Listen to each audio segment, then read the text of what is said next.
ಸೋಲೆ ಬದುಕಿನ ಹಾದಿಯಾಗಿತ್ತು. ನಗುವ ಮರೆತು ಮನಸ್ಸೋದಿತ್ತು.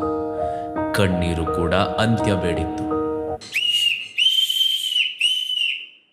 ಆದರೆ ಪ್ರತಿ ರಾತ್ರಿಯ ಹಿಂದೆ ಹಗಲಿದೆ. ಪ್ರತಿ ನೋವಿನ ಹಿಂದೆ ನಲಿವಿದೆ. ಪ್ರತಿ ಸೋಲಿನ ಹಿಂದೆ ಗೆಲುವಿದೆ.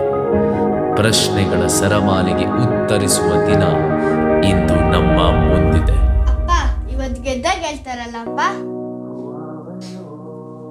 ಮಗನೇ, ಸೋಲೋದು ಗೆಲ್ಲೋದು ಅವ್ರವ್ರ ತಾಕತ್ತು. ಆದ್ರೆ ಏನೇ ಆದ್ರೂ ಟೀಮ್ ಜೊತೆ ನಿಲ್ಲೋದು ಈ RCB ಫ್ಯಾನ್ಗಳನ್ನ ಗೆದ್ದೇ ಗೆಲ್ತಾರೆ.